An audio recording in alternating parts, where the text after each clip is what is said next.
Oi, gente, estamos começando mais um episódio do Entre Chaves, seu podcast de desenvolvimento de software. Eu sou a Fernanda Vieira e hoje a gente vai sabatinar o Flutter e descobrir se ele realmente merece todo esse hype, né, que tem em torno dele. Mas antes, então, eu queria falar sobre duas séries que a gente está lançando no Entre Chaves, né, a série sobre consciência negra, que é lançada toda quarta-feira, e também uma série sobre as principais notícias do mundo da TI, que a gente lança uma vez por mês. E esse último, né, a série sobre as últimas notícias da TI, ela também está no YouTube. Então, não perde tempo e vem escutar esses episódios e dar bastante feedback para a gente dessas novas iniciativas. Então, pessoal, como eu falei, a gente vai sabatinar o Flutter hoje. Então, eu estou aqui com algumas pessoas muito importantes e especiais para o nosso podcast, né? Começando pelo Jacob, que é do Flutterando. E aí, Jacob, você tá bom? Opa! Bom. Estamos aqui preparados, um pouco nervoso, né? Tô com água com açúcar aqui, mas... vamos lá, né? Tô preparado aqui. Vamos defender o Flutter aí, já que eu sou grande fanboy. Vamos lá! Acho que aqui só temos fanboys hoje. Bom, vamos lá, né? Também já tô com minha água aqui, e é isso aí. E aí, Leonardo, tudo bem? E aí, tudo bem? Eu tô aqui na DTI já tem, acho que, quase 2 anos e meio. Desse tempo aí, praticamente 2 anos trabalhando com Flutter. Aqui na DTI, mais alguns projetos por fora, mais um monte de coisa que eu faço aí, tudo com Flutter, gosto bastante, bem fanboy, igual a Fernandinha falou aí. Oi, gente, não é possível, só temos fanboy. E aí, Thiago, você tá bom? E aí, Fernando, tudo bem? E aí, gente, tô na DTI tem pouco mais de 3 meses, tenho uma bagagem de desenvolvimento mobile, passei pelo Ionic, conheci o Flutter recentemente, sou o mais novo do pessoal aqui, mas esse pouco tempo foi suficiente para ficar um pouco fanboy também dessa linguagem maravilhosa. Linguagem não, né? Framework. E aí, Lucas? Salve, guys. E aí, pessoal? Bom, já tem um tempinho aí que eu mexo com mobile, né? Vocês estão querendo um pouquinho de hater aí de Flutter. Vou tentar fazer um pouquinho desse papel aqui. Gosto bastante, mas vejo alguns probleminhas aí, algumas dificuldades no dia a dia. Estou na DTI aqui tem 6 meses. E é isso, vamos lá, bora. Finalmente, né? Alguém que falou que Flutter tem alguns probleminhas. Alguns. Né? Porque... Alguns poucos, mas eu gosto bastante também. Beleza, então vamos começar, né? Entrando aí nessa seara do Flutter. Começando pela linguagem, né? Que eles baseiam que é o Dart. Né? Então, é uma linguagem aí fortemente tipada, né? Que é diferente do JavaScript. E por isso... Uma das coisas que a gente pode pensar aí do Flutter é que pode ser difícil de encontrar pessoas que se interessem pelo Dart, né, por ser uma linguagem mais parecida com Java ali, e talvez até difícil de encontrar pessoas no mercado que queiram trabalhar com isso. E aí, vocês acham que isso é um problema, não é? Né, realmente a curva de conhecimento ser um pouco diferente ali do JavaScript? E aí, o que vocês acham? Aí, Fernanda, agora você pegou na ferida, hein? Eu tenho que falar que tem que ser honesto, que você tá certa. É uma linguagem nova e isso é um empecilho pro mercado se consolidar de fato, usar o Flutter ali, porque você tem que aprender uma nova bagagem. Uhum. Só que isso daí é um preconceito que as pessoas têm, porque o Dart, ele foi totalmente baseado no JavaScript e também no Java e no C#. E quando as pessoas, elas de fato param para olhar, elas têm uma surpresa. Elas olham assim, nossa, mas como assim eu estou usando Dart? Será que veio o cara do Matrix e injetou na minha cabeça? Eu sempre falo assim, quando eu dava aula presencial, poxa, que saudade de falar nisso, ia no cidade, ia nos eventos, ia nas faculdades, aí eu chamava sempre, desenvolvedor JavaScript, vem cá, cria aí um programinha aí de cálculo de massa corporal, aquela bem coisa aí, usando os conhecimentos que você sabe de JavaScript. Aí a pessoa ia lá, fazia um var e tal, e conseguia dar certo, só trocava o console.log por um print. Aí depois eu chamava, vem cá, o cara do Java. O Java fazia a mesma coisa, ele já botava um int, já porque era tipado, né? E dava o mesmo jeito. Ele conseguia fazer também. E aí todo mundo parava e pensava, caramba, mas o Dart é um JavaScript e um Java e um C#, tudo junto? Então, a curva realmente tem essa ideia, tem esse preconceito de que o problema do Flutter é eu aprender uma linguagem nova, uma linguagem nova, entre aspas e tal, e realmente isso não é 100% verdade, porque existem algumas coisas novas no Flutter, sim, no Dart, sim, mas elas mais facilitam, dá mais gosto de utilizar do que realmente você olha aquilo e fala, não, aquilo é um problema de aprender. Dá um exemplo aqui, o método com parâmetros nomeados, que é uma coisa incrível que hoje você encontra no TypeScript, hoje você encontra aí em quase todas as linguagens novas e tal, e o Dart já tem também, e é bem legal a gente trabalhar com isso, porque parâmetros posicionais pode confundir um pouco. Então, algumas adições ao Dart mais ajudam do que prejudicam. Então, minha opinião é essa aí, não sei se os meninos concordam. Eu ouvi até as pessoas falando assim, né, que tipo assim, você vai aprender Dart, mas você só vai usar o Dart para programar em Flutter, né? Mas tipo assim, o negócio é que o Dart, ele é tão parecido com o Java que assim, o conhecimento ali, com certeza você vai acabar aproveitando para outras coisas, né? Mas beleza, bora lá. Sim. Mas assim, eu queria dar um contraponto interessante sobre isso aí. Antes de mexer com mobile, eu mexia muito com .NET, com C#, né? E quando eu me deparei, a primeira linguagem que eu me deparei, assim, do mundo mobile foi o Xamarin, que era uma linguagem da Microsoft e tal. Eu tive muita facilidade de poder fazer, porque era o C#, mas ela era muito limitada e tudo mais. Quando eu peguei o React Native para poder aprender, eu senti uma dificuldade muito grande, porque a minha base era de C#, de .NET. E como o React Native ele é muito parecido com o JavaScript, né, eu senti uma dificuldade muito grande de poder entender como é que as coisas funcionavam, entender como é que eu fazia, tudo que eu fazia ali no .NET, como é que eu faço isso aqui no React Native. E aí eu peguei um pouco de birra, sabe? E quando eu entrei para o Flutter, eu aprendi e tal, eu falei, nossa, isso aqui é muito o que eu sei, é muito o que está no meu dia a dia de trabalho. Então, eu fui muito adepto do Dart, junto com o Flutter ali, né, quando eu estava aprendendo, porque era muito do meu dia a dia. E eu senti que, tipo, outras pessoas que eu conheci, que trabalharam comigo, que era o inverso, né, era mais fácil a pessoa que estava aprendendo ali um React Native, ela aprender o Dart e o Flutter do que o contrário. Então, assim, na verdade, eu não acho isso um problema. Eu acho que é exatamente igual o Jacob falou, um preconceito, sabe? Pela experiência que eu tive e pela experiência que outras pessoas também que eu conversei tiveram, eu senti que é mais fácil quando você vem do mundo, assim, do Java, do .NET, você logicamente vai aprender mais fácil, né, o Dart e o Flutter, mas também a pessoa que vem do JavaScript, ela também aprende muito fácil, sabe? Tem muita base ali no Dart e no JavaScript. Então, eu acho que esse não é um dos problemas aí pro Flutter.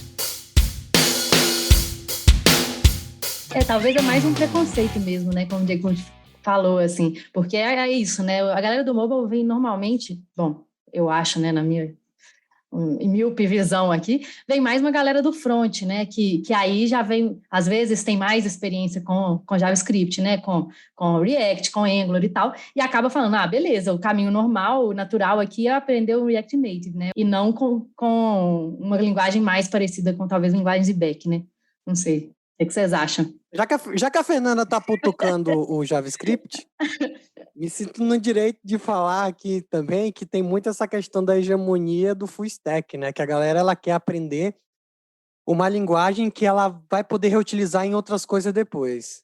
Tem muita gente aí que aprende React Native e fala assim, mas eu uso um back-end. Não, quem faz o back-end é outras pessoas, assim, mas pelo menos já sei, se um dia eu precisar, eu posso fazer, né? Alguma coisa ali com Node e tal. E hoje o mercado, digamos assim, não está caminhando muito para essa ideia de eu precisar de ter um back-end consolidado. Tem muita aquela questão do serverless e tal, que também as pessoas pensam, é JavaScript.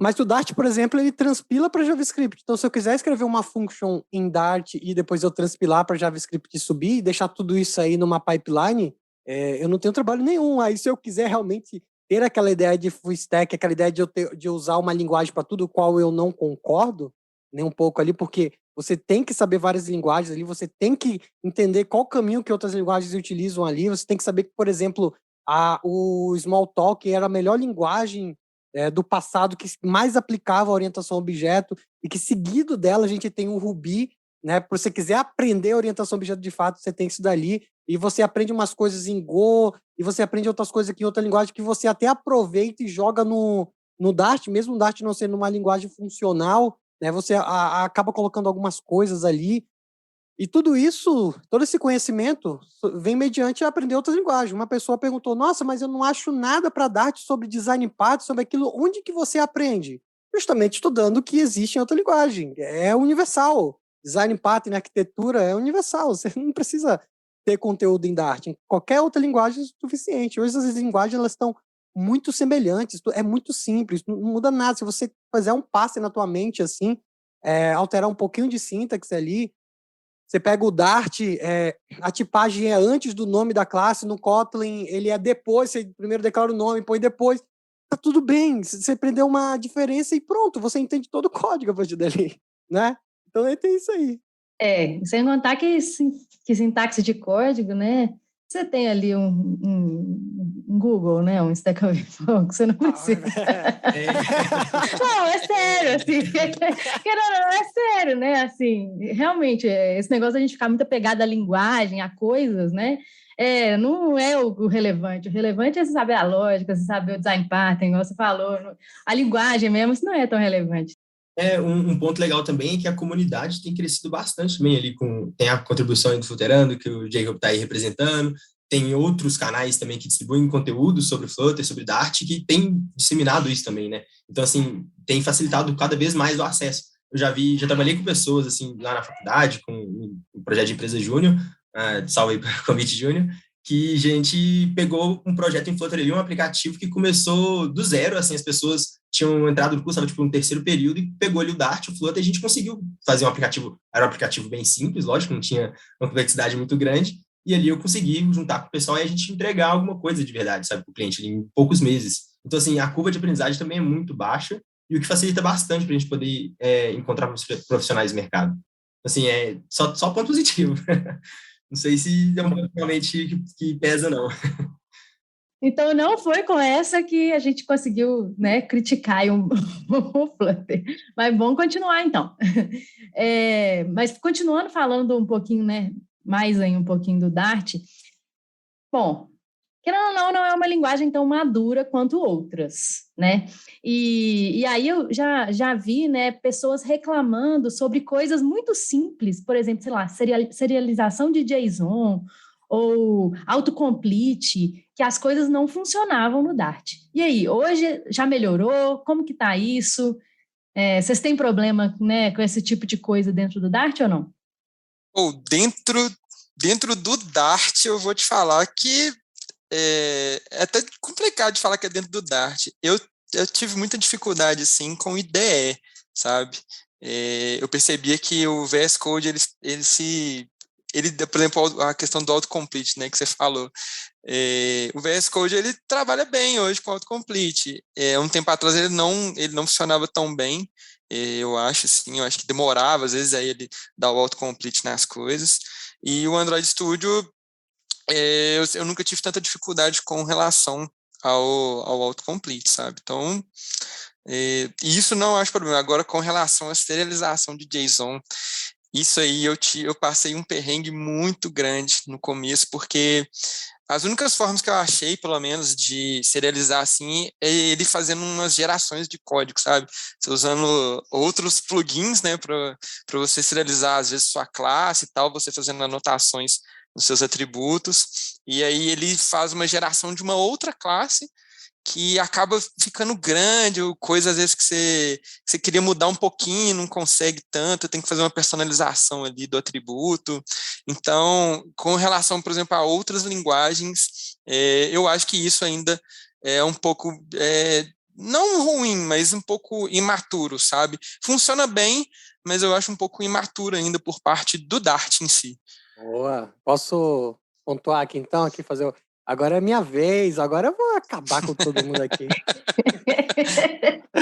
É brincadeira. Essa é uma realidade. O Flutter, ele, querendo ou não, ele é uma linguagem, o Flutter, assim, no Dart, né? Porque a gente sempre associa muito o Dart e o Flutter, porque não tem como você ver os dois separados mais, né? Os dois crescem juntos.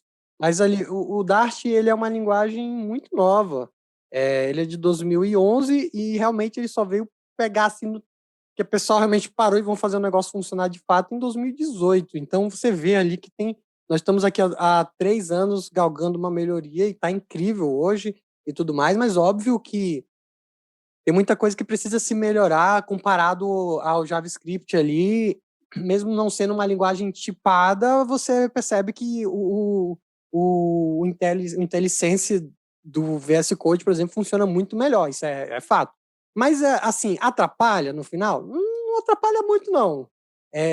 Aí, sobre essa questão de geração de código, o Dart no Flutter, o Dart do Flutter, são 2 Darts aqui. Tem um Dart normal e tem um Dart do Flutter. O Dart do Flutter ele é capado, eles decidiram, por uma definição de performance, tirar a biblioteca de mirrors e dar, por exemplo, acesso a reflection. O que seria as reflection? Quando você utiliza o JavaScript, geralmente você já deve ter usado um evol, né, que é aquela função em que você coloca uma string e se essa string tiver algum trecho de código, ele seria ali na hora ali e pronto, joga para você.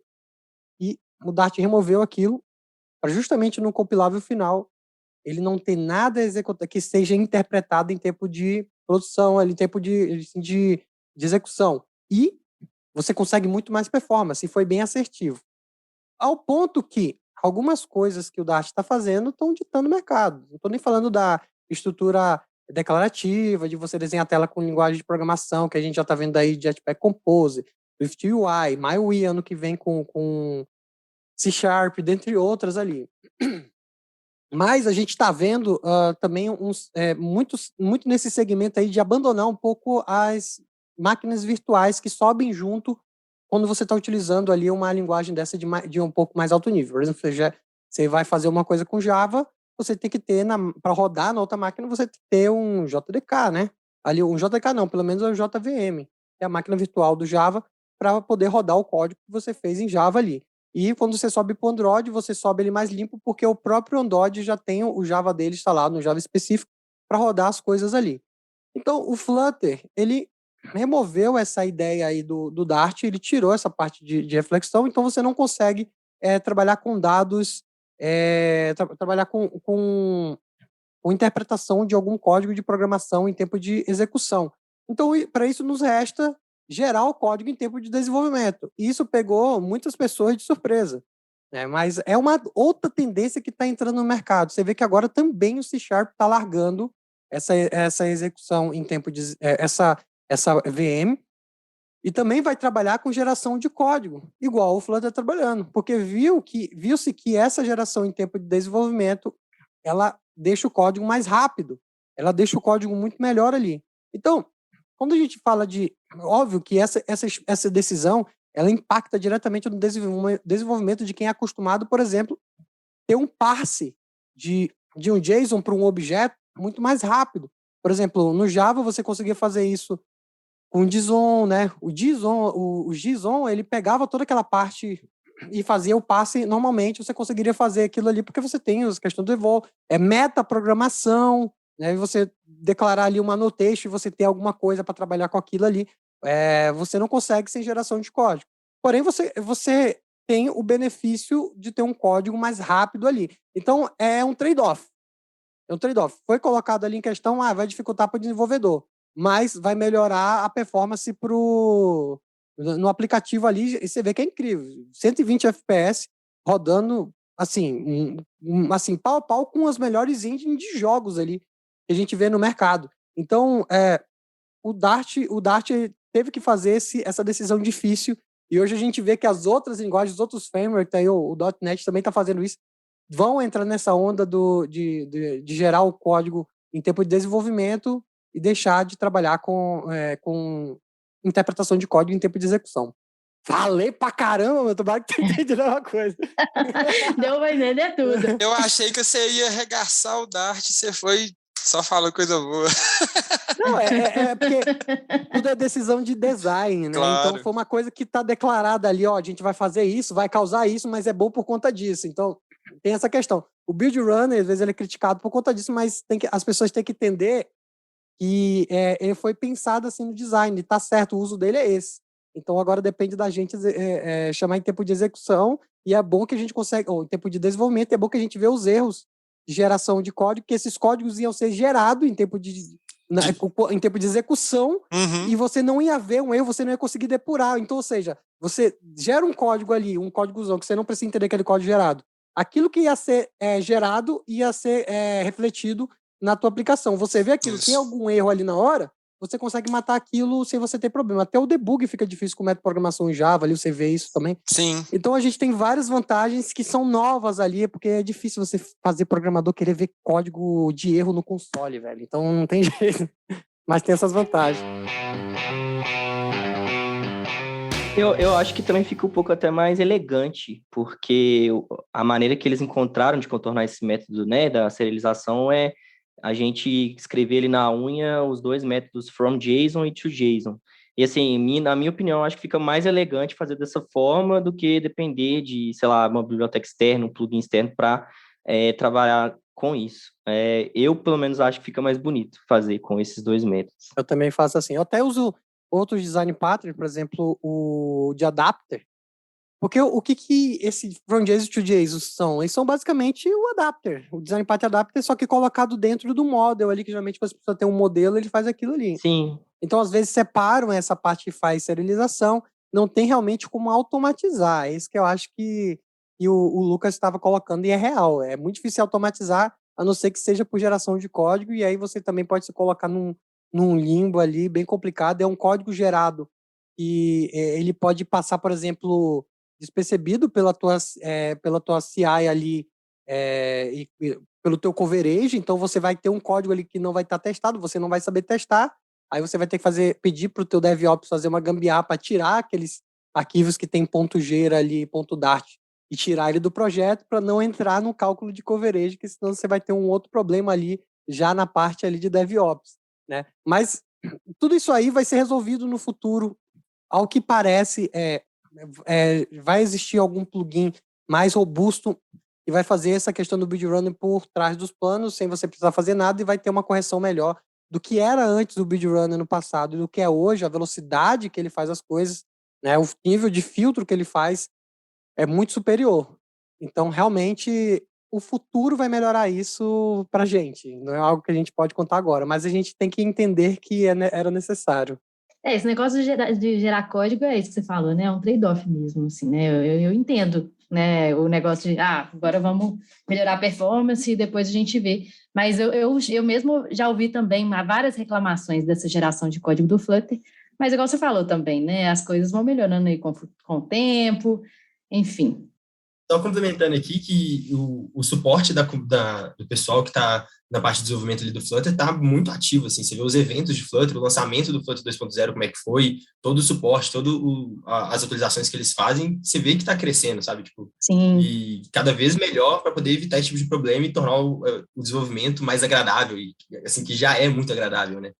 Não, com certeza. A comunidade está crescendo, né? E o suporte, igual você falou, ele é constante mesmo. O medo que eu já ouvi pessoas falando é do Google simplesmente abandonar o Flutter em algum momento, porque ele faz isso de vez em quando, e aí o negócio acabar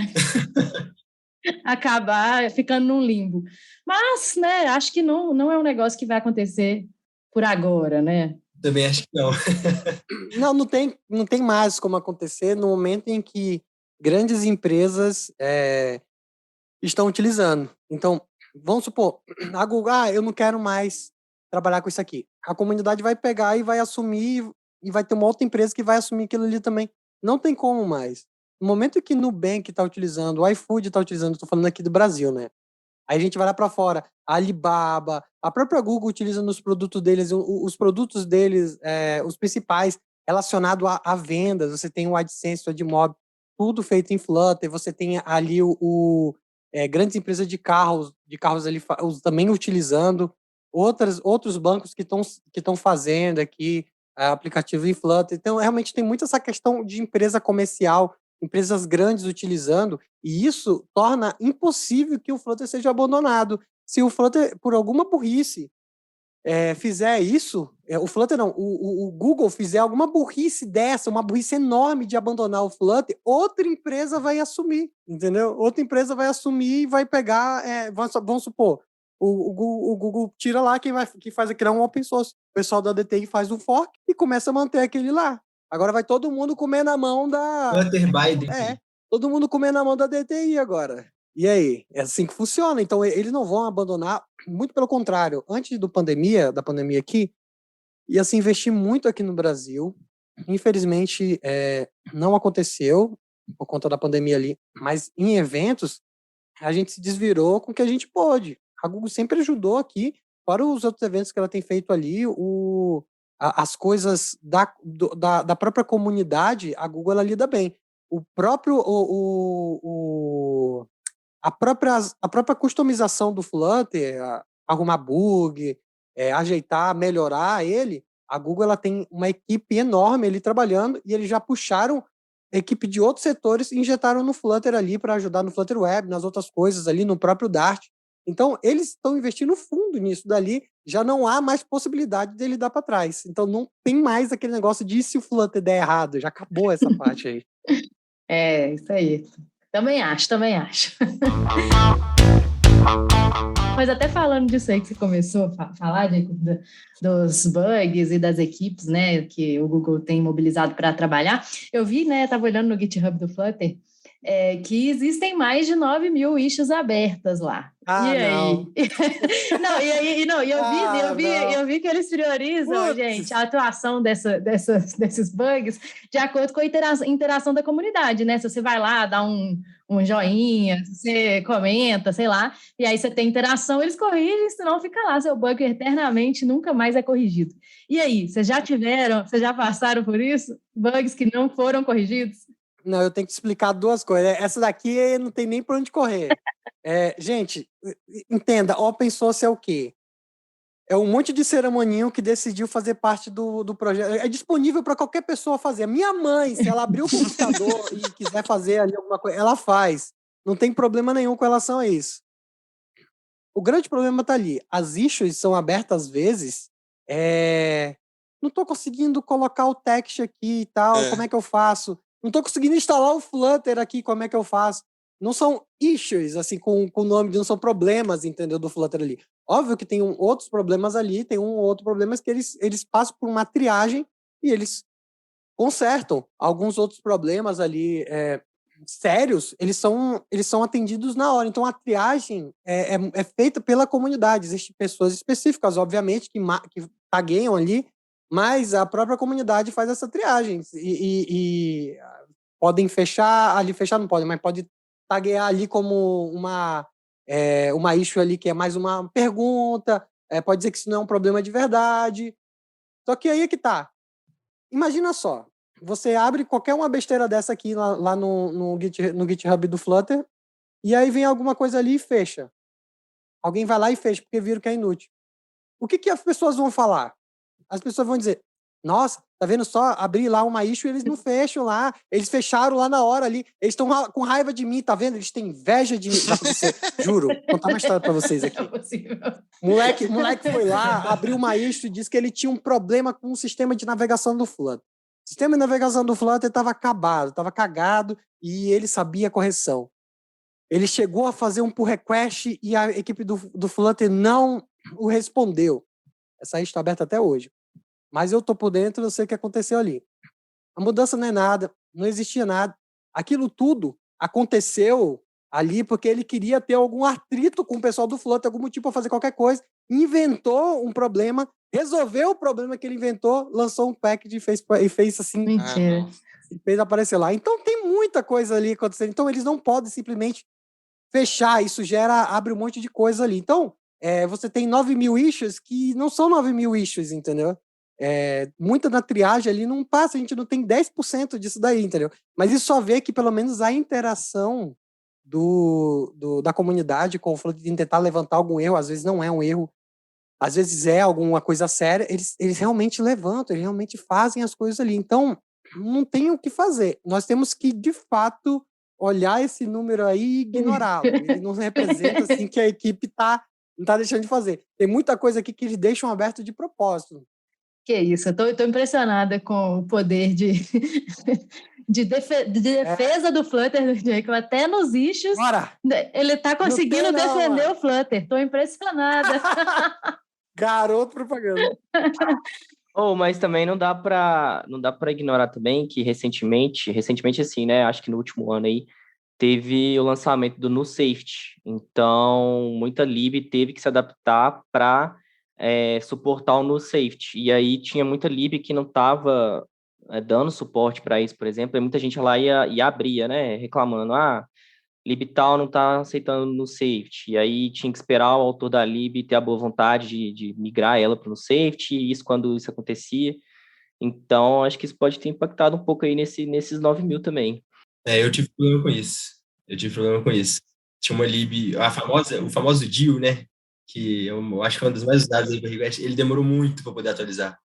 E aí teve alguns projetos que eu queria fazer a migração e não rolava porque já tinha ali, e teve um projeto uma outra startup ali, que o pessoal começou a migrar, tipo, tirar o DIV e colocar o outro lá para poder fazer a migração.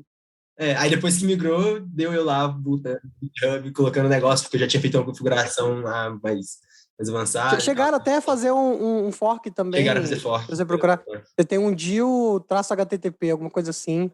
É justamente porque a demora do nosso colega chinês lá. É porque é o seguinte, né? O DIL, ele fez um sucesso estrondoso, né?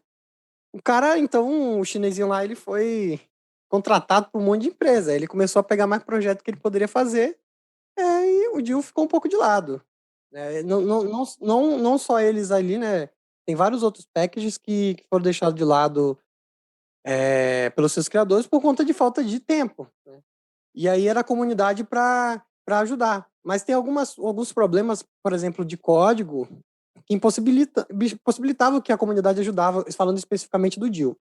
O pessoal do iFood, por exemplo, eles até reportaram os erros lá, tentaram entrar em contato com as pessoas, tentar ajudar a arrumar o DIL com alguns problemas internos, e eles não conseguiram. A solução foi realmente ir para o HTTP, mesmo assim eles não tendo aquela ideia que o DIL tem, que é legal. Intercept tem até uma forma de fazer, mas é diferente. E eles tiveram que fazer isso dali por conta de alguns outros problemas que até hoje não são corrigidos no DIL, mas aí o DIL não tem nada com o Google lá.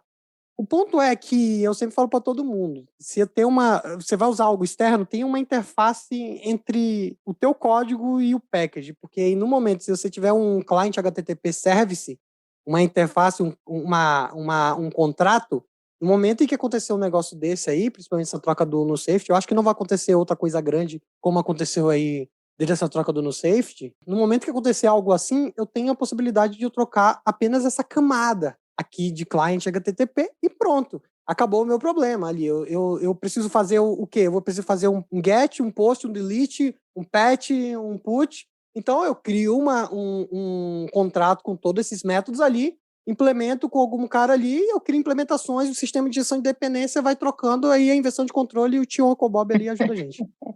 Isso aí. Isso aí. Eu queria falar uma coisa com relação a essa questão das issues, porque a gente viu lá, por exemplo, a Fernanda falou aí 9.000 issues, né? Mas a gente também tem que olhar a quantidade de issues fechadas, né, gente? Porque assim. Nossa, interessantíssimo. É verdade. Mas eu tô aqui só pra Caraca, encher o saco, nem fui né? eu, velho. Fernanda só botando a sementinha. Eu só vou falar os pontos negativos, você acha que eu vou ficar falando? Não, assim, tem muita issue realmente que não é issue, igual o Jacob falou, às vezes é muita dúvida, muita pergunta, às vezes é uma falta de noção mesmo, às vezes, da pessoa, de saber onde abrir, né? E eu mesmo, nesses 2 anos que eu mexo com Flutter, eu já passei por alguns problemas que tinha na plataforma, mas que rapidamente elas eram resolvidas, sabe? Então, assim, a quantidade de issues que são abertas, primeiro não são as 9.000, que são 9.000 bugs, né? Ou 9.000 problemas realmente ali no framework, né? E segundo que todos os problemas que realmente eram problemas, pelo menos pelo que eu passei, sempre foram resolvidos rapidamente, sabe? Então, acho que teve um pulo muito grande também quando passou do Flutter 1 ali, né, a primeira versão e tal, tinham várias coisas sendo colocadas para o Flutter 2.0, que veio muita coisa, veio essa questão do no safety que o Thiago falou, que o Jacob falou, veio muita coisa nova ali da linguagem também, e isso já resolveu vários problemas, sabe?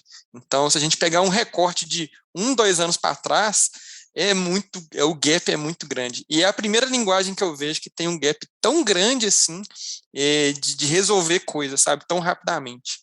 Eu já tive uma experiência parecida com a do Lucas também, de já ter tido um problema, que tinha uma issue aberta lá, mas assim, foi tipo assim, teve um problema na sprint, aí não conseguimos entregar aquela feature, e aí na sprint seguinte a gente teve ali um recurso alternativo, né, para poder contornar o problema ali, uma gambiarra. E acho que 2 sprints depois a gente já conseguiu mudar porque resolveu. Não sei se foi coincidência, né? Mas ali eu lembro. Não lembro exatamente o problema que era. Eu só lembro que a gente ficou meio tenso ali, tipo, nossa, o Flutter deu problema aqui e não estamos conseguindo resolver. mas, assim, a gente conseguiu ter um workaround ali para poder mitigar aquele problema e pouco tempo depois... Workaround dessa... É o famoso traduzindo, gambiarra.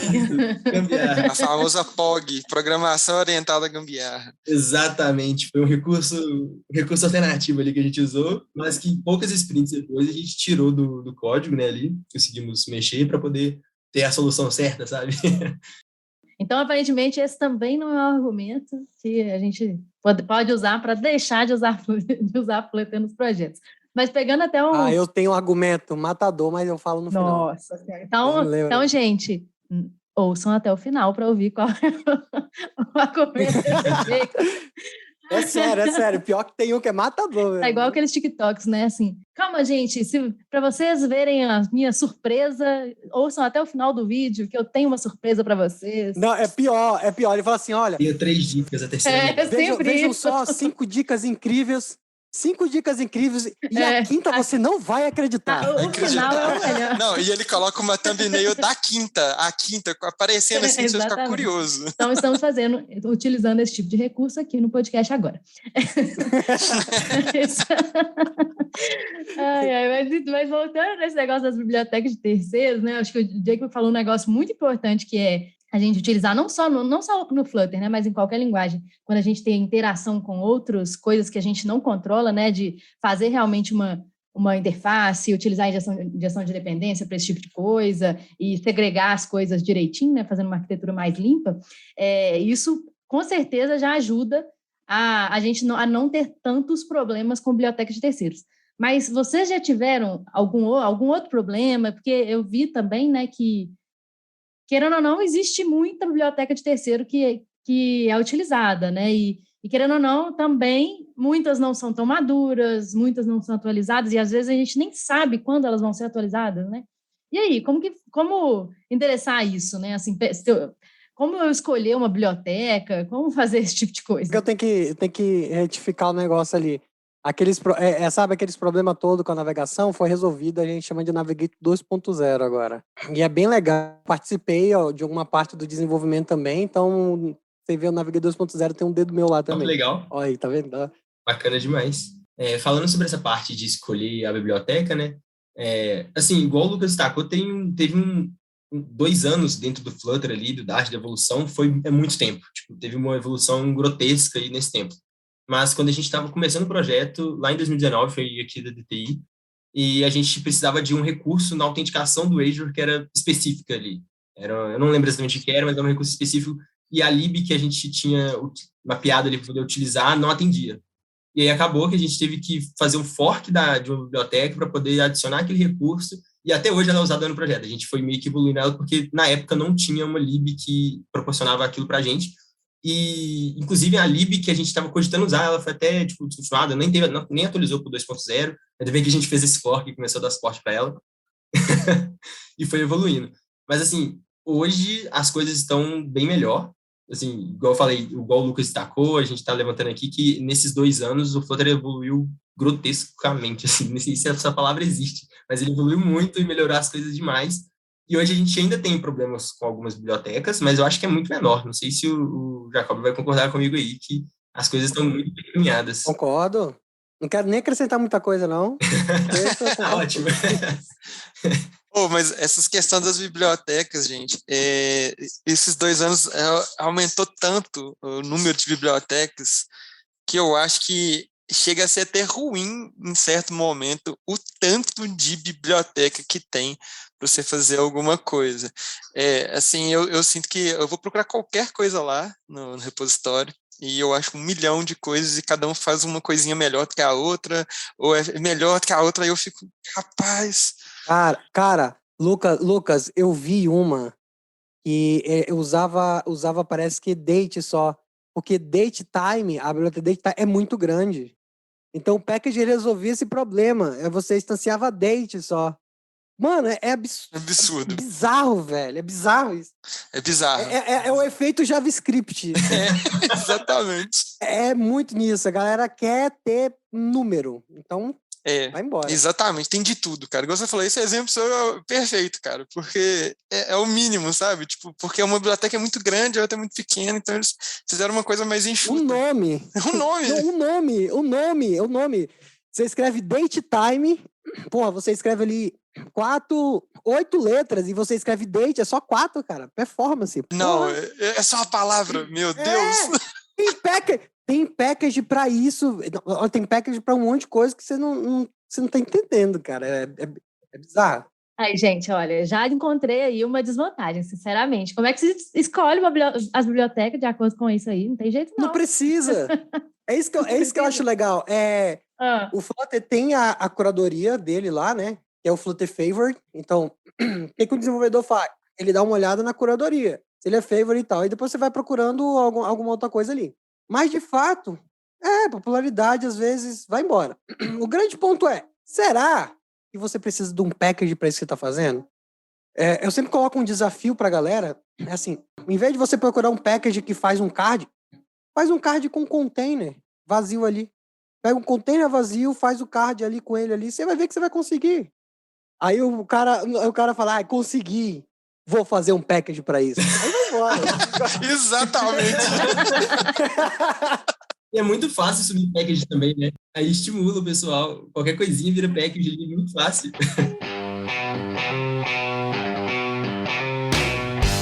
Foi falando, então, como que o Flutter funciona internamente agora um pouquinho, né? A gente falou já bastante sobre a linguagem, sobre issues, né? Sobre problemas aí, e agora mais falando um pouquinho sobre a mecânica interna dele. Então, pelo que eu vi, né, ele utiliza a própria interface gráfica da plataforma que está rodando para desenhar as interfaces dele. E aí até eu ouvi falar pessoas falando que o Flutter é o novo Flash, né, o Adobe Flash lá, socialmente aceito. E aí eu acho que isso pode representar algumas desvantagens, né, relacionadas com o app não ficar da cara da plataforma, né, e às vezes até ter alguns problemas de acessibilidade, né, já que não usa os componentes nativos mesmo da plataforma, né, já que ele usa essa história aí de desenhar a própria interface. E aí, o que vocês pensam sobre isso? É um problema? Tcharam! É agora! Olha, eu nunca tive problemas para poder montar a interface ali que foi projetada, que foi pensada para aquela empresa, no caso, né? Se pensar num design ali que representasse a cara daquela empresa, colocasse algo que identificasse ela ali. Nunca tive nenhum tipo de problema com isso. O máximo que eu já tive é problema assim, né? Problema bom de ficar navegando ali dos widgets of the week que tem ali no YouTube, quando eu estava começando, para poder achar um widget que fazia o que eu queria. Mas, assim, se eu achava alguém que montava alguma coisa que me explicava um direcionamento para aquilo na comunidade ali, enfim, Stack Overflow, qualquer outra coisa. Nunca tive esse problema. Agora, a parte de acessibilidade, realmente, eu não mexi exatamente com isso ainda, então não sei dizer. Mas design mesmo, assim, de interface, nunca tive problema. Podem falar o que quiser do Flutter com relação a isso, mas a plataforma de desenvolvimento que eu mais consegui ter produtividade com relação a visual de aplicativo, você fazer... React Native. Não, não, porque aí você pegou no meu ponto fraco, cara. Pô, aí você me matou aqui agora. Que exatamente o React Native, que eu não consigo assemelhar muitas coisas. Mas das que eu mexi, a que eu mais consegui foi o Flutter, sabe? Eu sinto uma facilidade muito grande de poder desenhar as coisas na tela. Eu acho que isso facilita, pelo menos pelo lado ali do desenvolvimento, né? Eu acho que facilita muito você fazer qualquer coisa customizada que você queira fazer.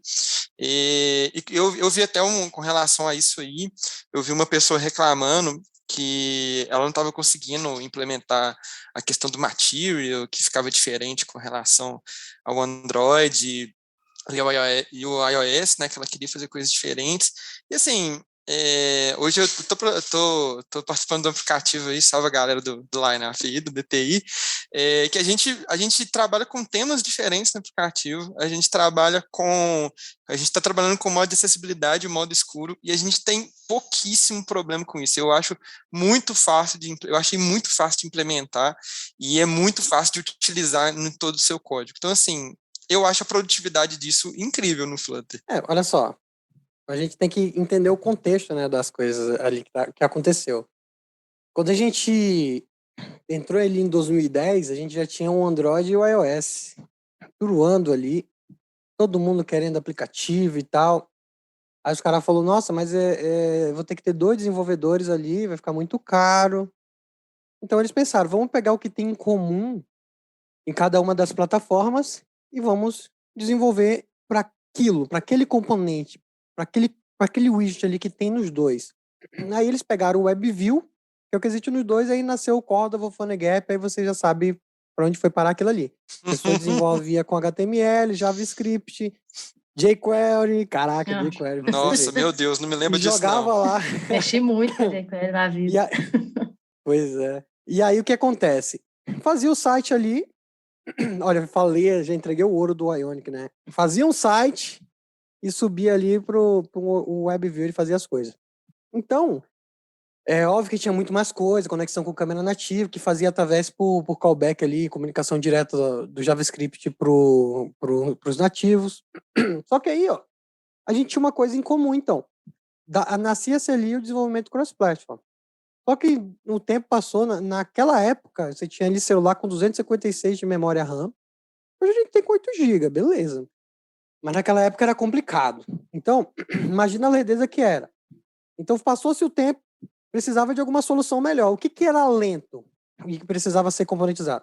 A regra de negócio e tal. Então, o pessoal ali do Facebook, ele com React Native, pegou toda aquela questão do React e fez o seguinte, olha, quando o cara digitar uma tag text e aqui uma tag ali no HTML, que é o JSX, né? Ele digitar lá, ele vai lá para o meu Android, ele abre uma label, e aqui no meu iOS ele abre um text.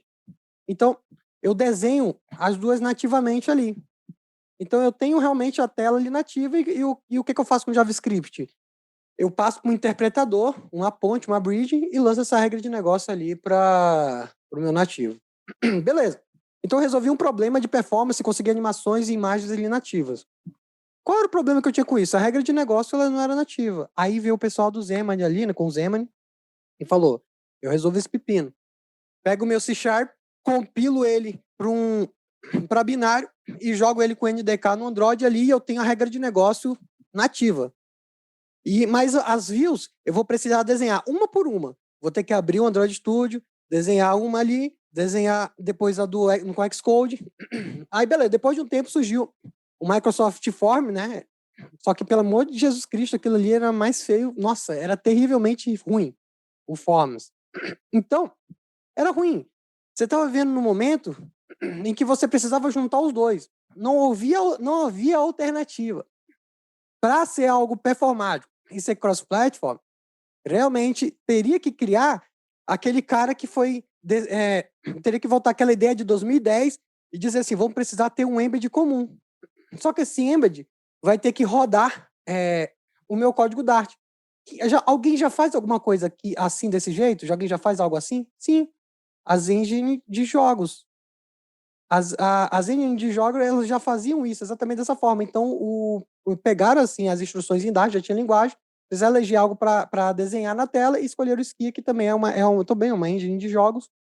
E aí começaram a desenhar o widget por widget, um por um, e uma interface em que a gente pudesse, utilizando o Dart, modelar os outros widgets ali. Então não tinha para onde fugir. Realmente é um grande flash. mas com todos os desenvolvimentos, as decisões de design, a questão de gerenciamento de estado, eu não ter ali um evento rodando 100% ali, eu poder dizer quando eu alterei algo, e aí ele vai girar ali o frame, né? Ele não vai ficar girando o frame ali toda hora, ele só vai girar quando ele realmente necessitar, isso economiza a bateria, aumenta a performance, melhora tudo. Então, as decisões de design ali melhoraram esse grande flash que encaixa até em Embedded, nem precisa ter um sistema operacional para rodar Flutter hoje. E esse que é o grande boom ali da jogada. E realmente é um negócio que está pegando e vai virar tendência. Você vê aí, já falei Jetpack Compose, já falei Swift UI, né? MyWe vindo aí ano que vem. Todo mundo seguindo essa mesma ideia aí que o Flutter trouxe. Flutter é o Java do século XXI. Boa!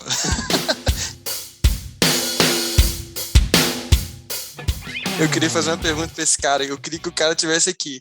Desse cara que falou que o Flutter é Flash. Eu perguntar para ele. Beleza, cara. Você acha que o Flutter é um Flash? Um flashão, igual o Jacob falou.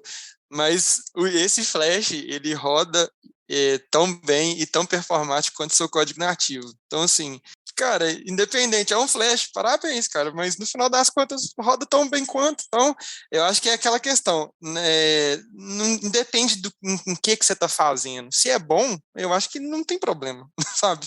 Uhum. Mas esse negócio de não usar componente nativo, isso não é um problema do aplicativo, por exemplo, que eu vejo assim, né, principalmente a galera da Apple, assim, são bem fanboys da forma que a Apple, que os aplicativos da Apple são, tipo assim, isso não é um problema, assim, com fazer aplicativos com Flutter, deles não ficarem na cara da Apple?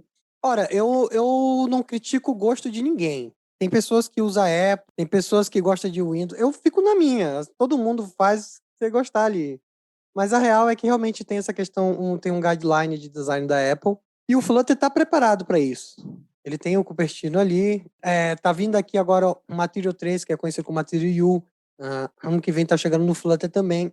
Então nós que estamos no Flutter, podemos seguir qualquer guideline. Por exemplo, faz tempo que eu não faço um app com Material. Todos os designs têm um problema na cabeça, não sei o que é. Eles querem fazer o seu próprio design system e eles criam todos eles ali. Você cria tudo do zero. Então, eu não subi nenhum app com Material. Eu acho só o primeiro. Eu subi com Flutter em 2018. O restante tudo foi design, tirando umas ideias, não sei de onde, que não tinha nada a ver com Material, nada a ver com Cupertino, nada a ver com nada. E eles são obrigados a aceitar. Óbvio que algumas coisas você não pode escapar. Por exemplo, o botão da Apple tem que ser pretinho, com a maçãzinha ali cinza ali, ou então ao contrário, com o botão cinza, com o botão e a letra e o ícone preto. Tem os guidelines, mas nada foge disso dali. Então o Flutter, ele tem uma palestra que eu faço que eu falo assim, eu nunca diga não pro seu design. Porque quando eu trabalhava com nativo, chegava um cara falando, nessa animação aqui, aí a gente olhava e falava, pô, mas isso aqui vai atrasar e tal, é difícil e tal. Será que precisa mesmo? Hoje, a gente quer que o cara venha mesmo com uma puta animação pra gente poder chegar lá e fazer, tá ligado? E essa é uma das vantagens de você trabalhar com código declarativo. Usar código de programação, usar linguagem de programação, usar programação e não linguagem de marcação, como era antigamente utilizado, XML, HTML. Para fazer telas, você usa linguagem de programação, você programa a tela de fato e acontece da maneira que você quer. Isso melhora a animação, você coloca as coisas do tamanho que você quer, do jeito que você quer, usa matemática, não tem problema, não precisa de instalar um Bootstrap que faz umas coisas por trás loucas ali para fazer renderizar a tela ali com responsividade. Então, sinceramente, que decisão de design maravilhosa. Não é nem questão de fanboy, mas os caras ele tem que parar e dizer, cara, o que os engenheiros da Google fizeram aqui com esse toolkit é de se elogiar. Tanto que está sendo copiado por todo mundo, inclusive pela Apple. E até, né, uma coisa que, até por ser baseado em widget, gente, nossa, tive dificuldade. Widget, pode falar. E até por ser Widget.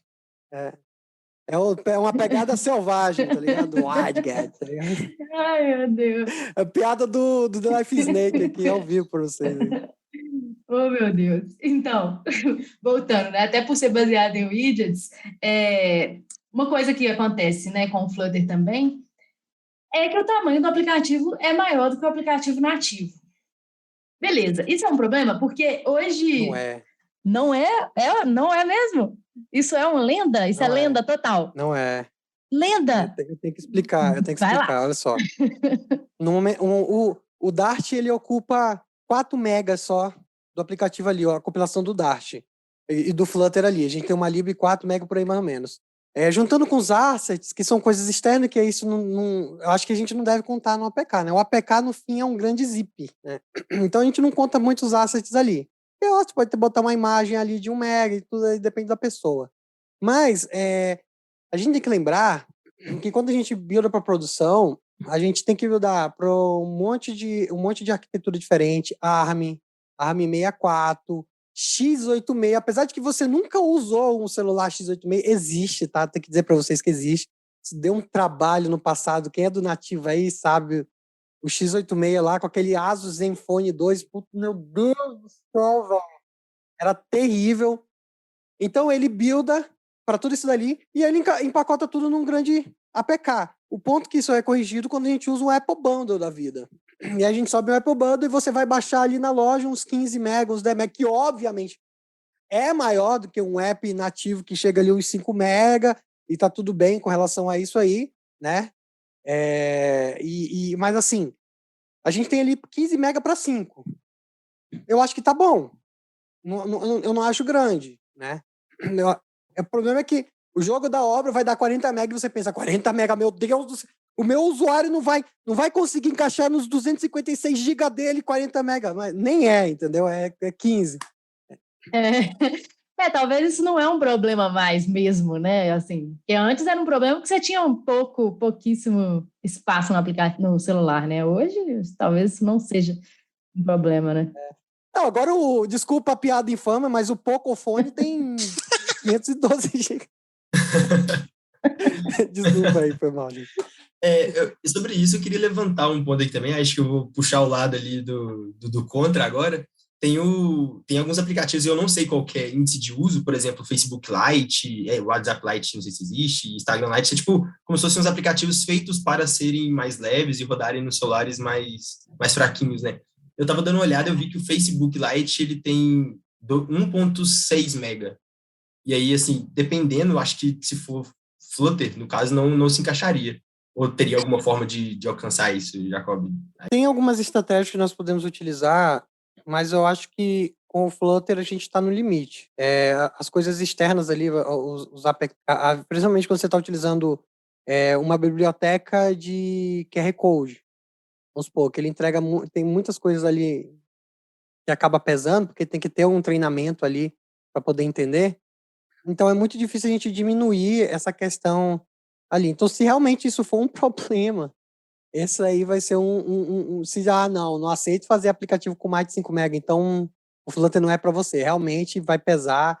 Já tem um aplicativo ali, o Marketplace, que ele tá assim, para 20 megas ali, né, baixando, e quando eu gero o bundle dele para subir, ele é 40, 50 mega, mas quando o usuário baixa, ele baixa 20, 19 megas ali. Então, realmente não tem como fazer. Assim, o cuidado que nós podemos ter com o tamanho pode ser baseado nos assets ali, diminuir o tamanho das imagens, verificar se alguma coisa você pode, sei lá, mimificar.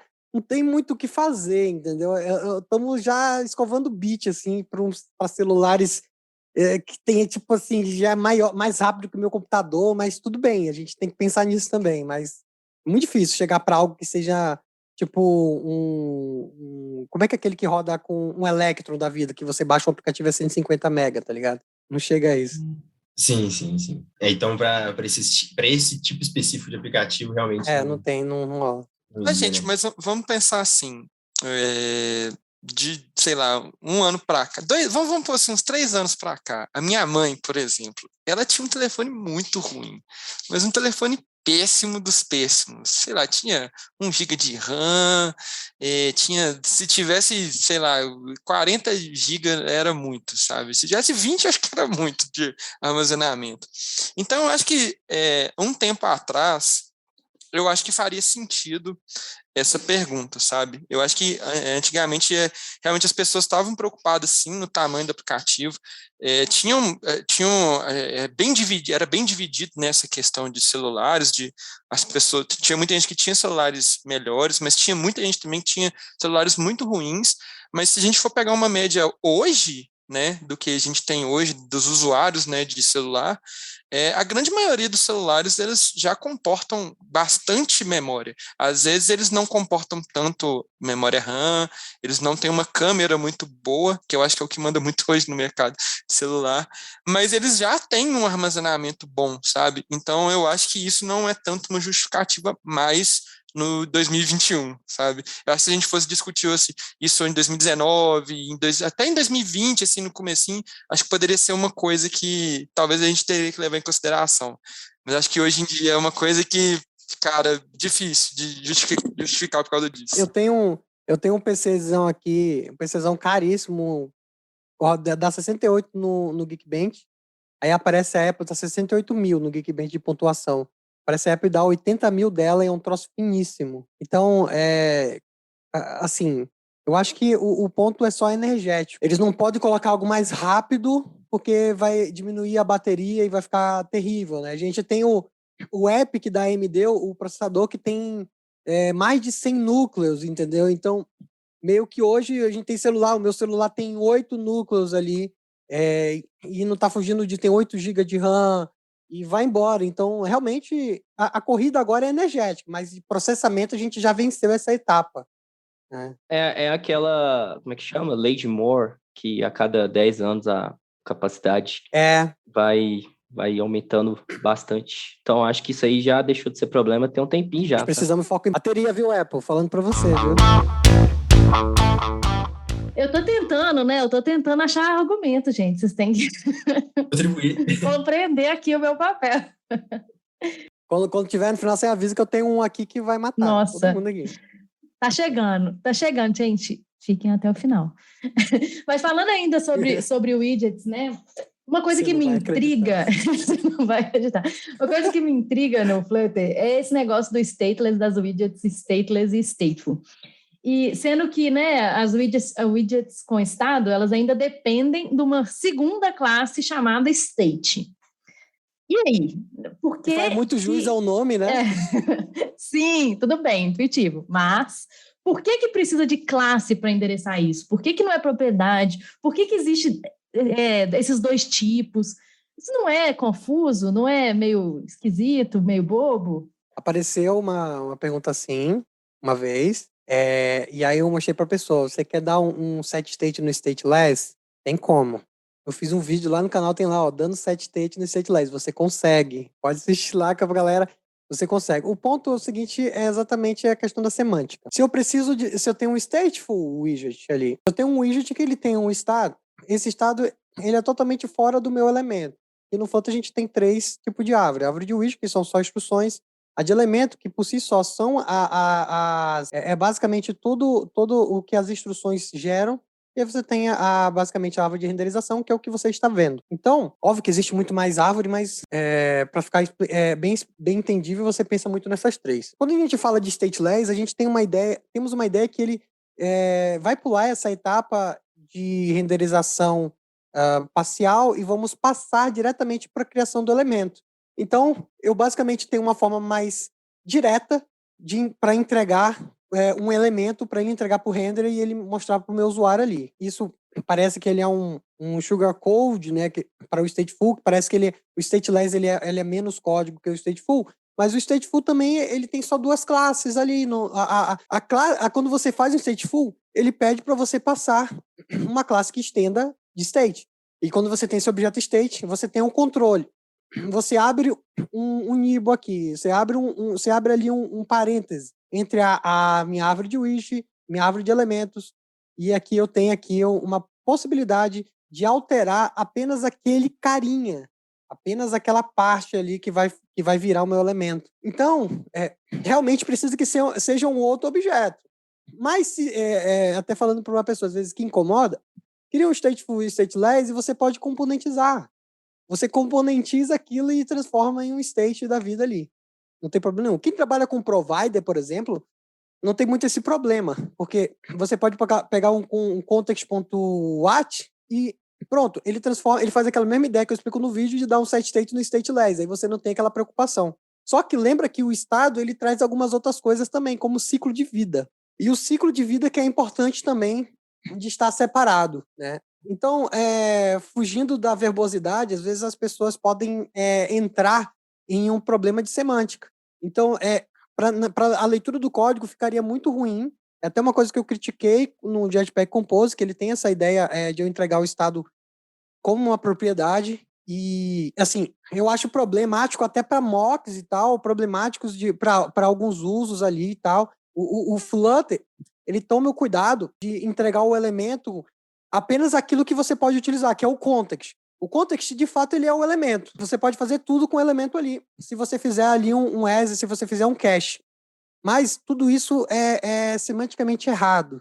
Então, por parte do design, eles limitam essa parte e você tem que abrir aí essas duas camadas, porque é isso que acontece na árvore. Então, você olha visualmente ali, você está construindo algo que visualmente acontece também na árvore de Widget. Não é isso que seria a proposta da orientação a objeto, a gente tentar trazer o que a gente está fazendo até do mundo físico e colocar aqui no programação para ficar fácil de bater o olho e entender. Aí por esses e outros motivos que acontece isso. Mas existe o hooks também, existe um monte de outras coisas ali, ou você mesmo pode pegar e criar seu próprio stateful as, que aí você junta os dois ali, aí ele libera o set state e pronto, acabou ali bonitamente. Não é necessário. Com relação à performance, o stateless é um stateful que você não mexe. Não tem...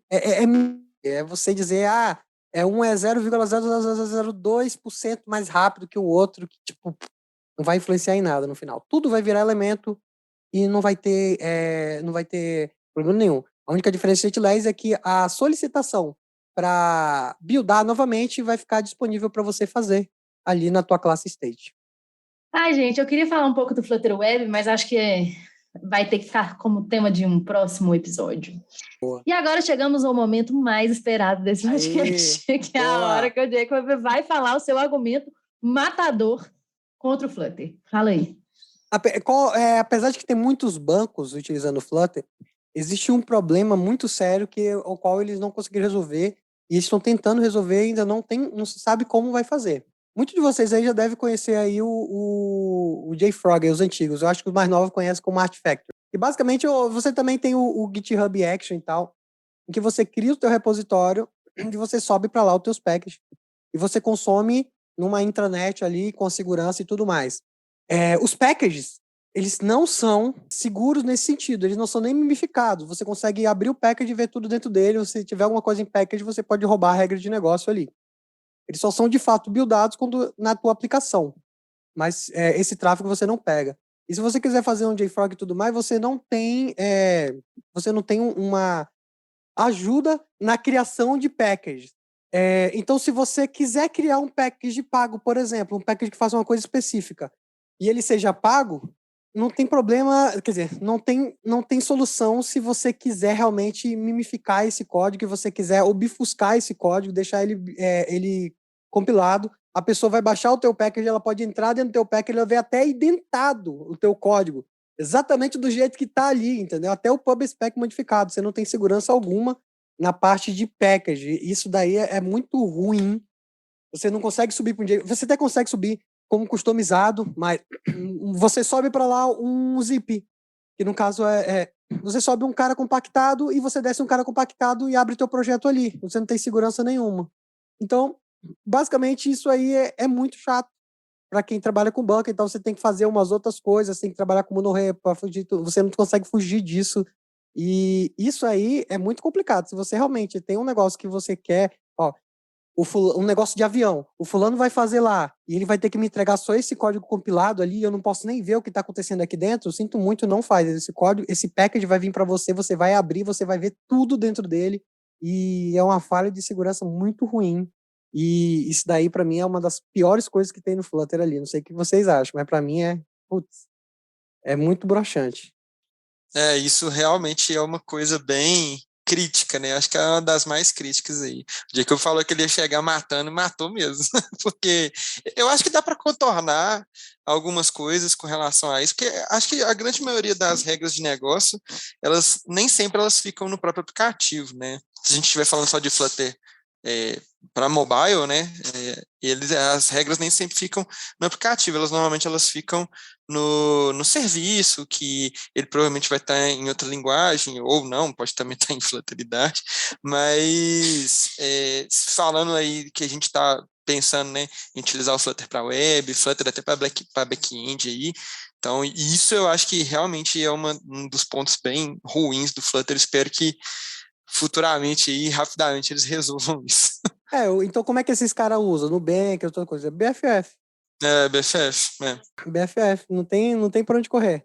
Então realmente você tem um aplicativo burro ali, sendo um front-end normal, ou se você estivesse fazendo uma página web, e não precisaria ser assim, você poderia ter alguma coisa a mais ali, mas você não consegue fazer nada tramitando. Óbvio que o aplicativo final ele é compilado, o cara para fazer engenharia reversa, óbvio que dá para fazer, independente de qual a compilação, mas ele teria que ser um cara que saiba fazer engenharia reversa em C, compilado em C. Então é outro nível ali.